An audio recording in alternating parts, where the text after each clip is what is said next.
today's topic of discussion is nose. What are the functions of nose? We know that it moistens the air that enters into the nose. It warms the air that enters into the nose and filters it by removing the. Now, how does it moisten the air? It moistens the air by the help of the serous glands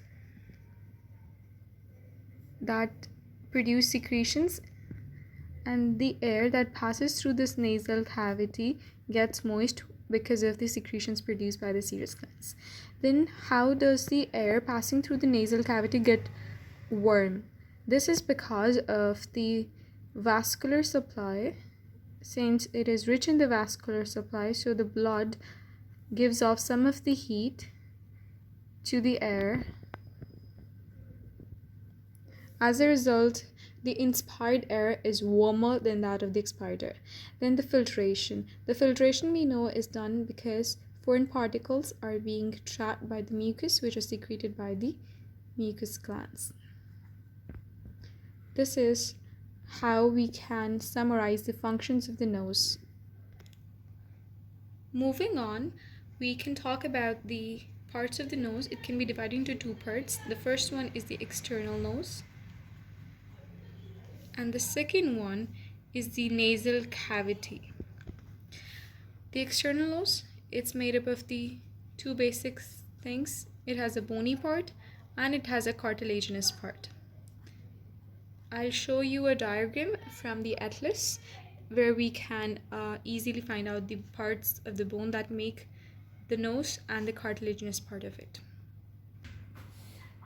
This is a picture from Atlas, Netter's Atlas, and you can see that this is the nose.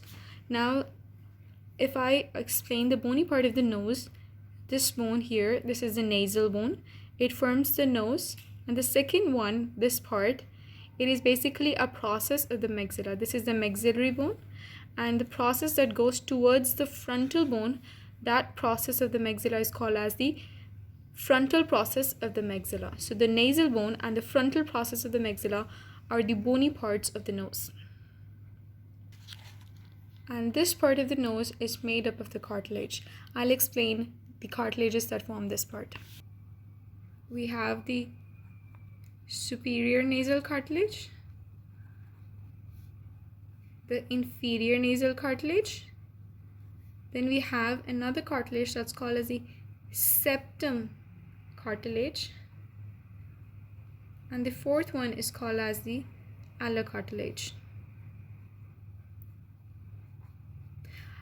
Superior and the inferior nasal cartilage is easy to find, and now I'll tell you where are the septum and the alar cartilage located. As you can see from this picture that this part of the cartilage is the septal cartilage, because we know that the septum is the one that separates the cavities of the nasal cavities into the right and the left side of the nasal cavity. That middle wall is the septum. So it's made up of a cartilage, and that cartilage is called as the septum cartilage, the septal cartilage, and these are the two lateral processes of the same septal cartilage that you can see here, the septal nasal cartilage, right? While the alar cartilage, we know that this part of the nose is known as the ala, which you can see, the one that I'm showing you here, and the cartilage that forms this part is called as the alar cartilage. It can be of the two. It can be a major alar cartilage or a minor alar cartilage. This is another diagram from the Netter's Atlas. Now we can see the cutaneous supply of the face and the scalp and some part of the neck. From here we can see that the part of the nose, the upper part of the nose, is being supplied by the ophthalmic nerve of the trigeminal nerve, right, which is a branch of the trigeminal nerve. And some part of the nose is also being supplied by the maxillary branch of the trigeminal nerve. We know that the trigeminal nerve is the fifth cranial nerve. So there are two major nerves that will supply the nose, the ophthalmic nerve and the maxillary nerve. Both are the branches of the trigeminal nerve. Now, which further branches of the ophthalmic nerve and maxillary nerve will supply the nose, I will tell you from another image. Now, ophthalmic division's two branches that will supply the nose, as we can see from this diagram, this is one nerve, which is the infratrochlear nerve, and the another nerve is called as the external nasal nerve, which are both the branches of the ophthalmic division of the trigeminal. And here this nerve, which is not known as the infraorbital nerve, is a branch of the maxillary division of the trigeminal nerve, and this nerve, we know that it comes from the infraorbital foramen, which is below the orbit. So from the infraorbital foramen comes the infraorbital nerve, which is a branch of the maxillary division of the trigeminal nerve. Now this infraorbital nerve, as we can see here, that this branch of the infraorbital nerve also supplies the nose. So we have overall 3 nerves that will supply the nose: the infratrochlear nerve, the external nasal nerve, and the infraorbital nerve. The next part is the nasal cavity. The nasal cavity extends from the external nerves, which are the nostrils, to that of the posterior nasal apertures. It can be divided into the right and the left halves, as we know that they're divided because the nasal cavity is divided into these 2 halves by the help of the nasal septum. Now this nasal cavity has one roof, a floor, and the 2 walls, the medial wall and the lateral wall. The medial wall is also known as the nasal septum. Now let's talk about the bones that make up the roof and the floor of this nasal cavity. Now, as we can see here, this is the nasal bone, and we know that the nasal bone forms the external part of the nose as well. If I tell you this is the nasal cavity here, right? Well, this is basically the cut section, as we can see here, and this is the floor of the nasal cavity, while from here this is the roof of the nasal cavity, this one. So if you see that what makes up the roof of the nasal cavity, we can easily find out that it's made up of the nasal bone here, the bony part, and this is the part of the frontal bone, the orange one here, and this one is basically, this purple one entirely is the ethmoid bone, while this part, which forms the roof of this nasal cavity, is the cribriform plate of the ethmoidal bone. The last part is the sphenoid bone, and this is how the roof is formed. This is the bony part of the roof of the nasal cavity, while some part is also formed by the cartilage, and this is the septal cartilage, and some part, since we know that the lower part, from the lateral wall, it forms like an alar here.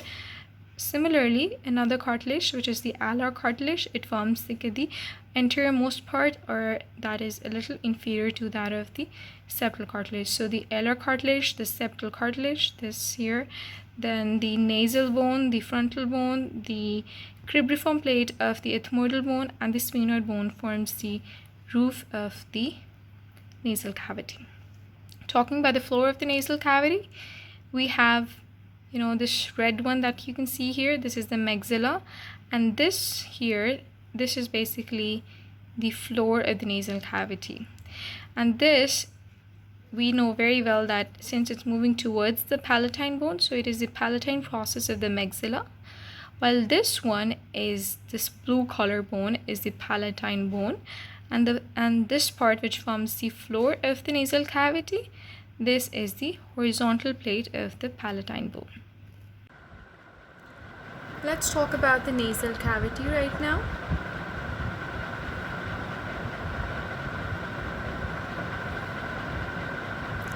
First of all, we should know that the nasal cavity extends from the nasal apertures, the anterior nasal apertures, to that of the posterior nasal apertures. The anterior nasal apertures are basically the nostrils. From that part to that of the posterior nasal apertures, this is entirely the nasal cavity. Now the nasal cavity, we've talked about that it has a floor, it has a roof, and the medial and lateral walls. So if we say that this is a lateral wall, there is one median wall, and the other side has another lateral wall. So we have 2 nostrils, right? 2 nostrils here, and spaces through these nostrils, we enter into the 2 separate nasal cavities.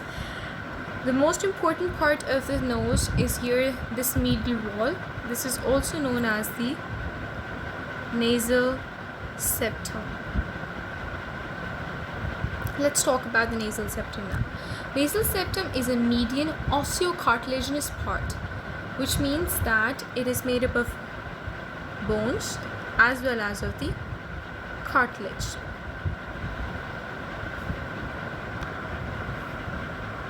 Here we have the nasal septum.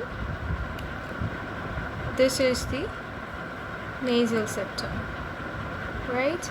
We've already talked about the roof, the floor of the nasal cavity, right? The roof coming from here till here, and this is the floor.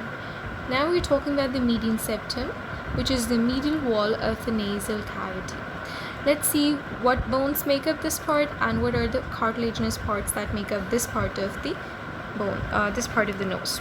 First of all, this green part here we can see is the vomer. This is the vomer.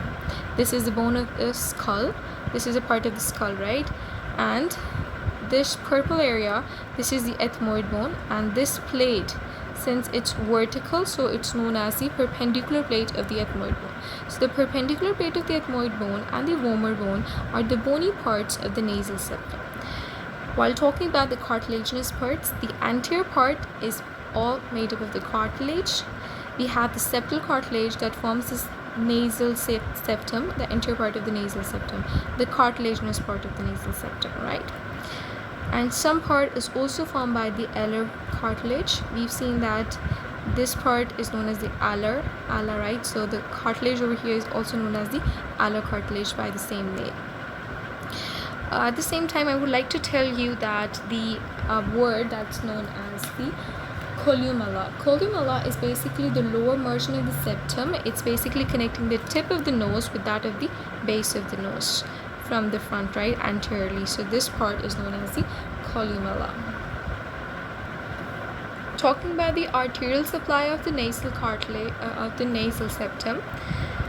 This is basically a cut section of the nose.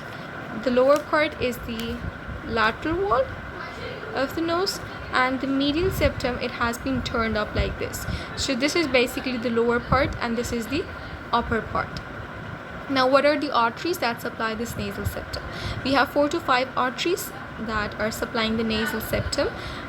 If you start from the lower side, this one here, it's the superior labial artery. We know that the superior labial artery is a branch of the facial artery, and in turn we also know that the facial artery is a branch of the external carotid artery. Here we can see arteries coming. These are also arteries, all these arteries.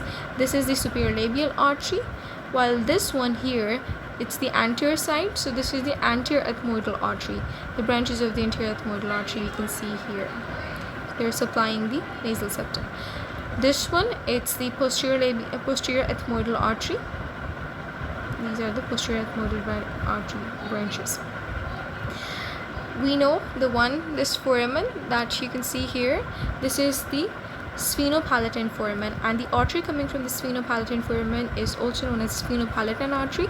This is basically the third part of the maxillary arteries branch. The sphenopalatine artery is a branch of the third part of the maxillary artery, and the maxillary artery is a branch of external carotid artery.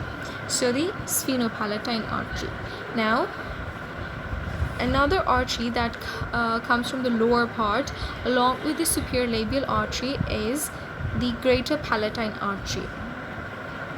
So these 5 arteries will supply the nasal septum.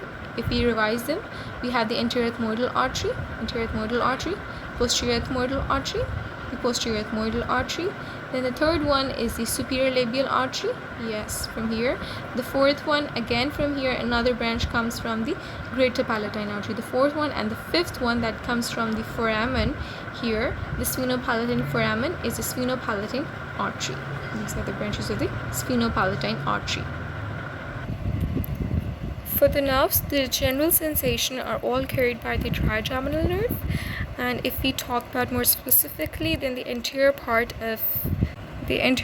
is supplied by the anterior branches of the anterior ethmoidal nerve, right? The nasal branches of the anterior ethmoidal nerve, and the posterior part, it's supplied by the pterygopalatine ganglion, and the branches that come from the pterygopalatine ganglion specifically are the nasopalatine branches that supply the nasal septum. And if we talk about the specific sensations that are carried by the nerves, then we have the olfactory nerve that carries the special smell senses from the nose. We know that there is an olfactory cilia that carries these sensations to the olfactory bulb. Olfactory bulb contains the mitral cells, and then from there we have the olfactory tract that goes to the olfactory nerve, and they carry these sensations to the brain. Here you can also see the olfactory nerves. It's labeled here, so you can see that these are the olfactory nerves. Basically, it's present on the cribriform plate of the ethmoidal bone here. And we also know that the upper 1/3 part of this nasal cavity contains the olfactory epithelium, while the rest of the part contains the respiratory epithelium. Thank you.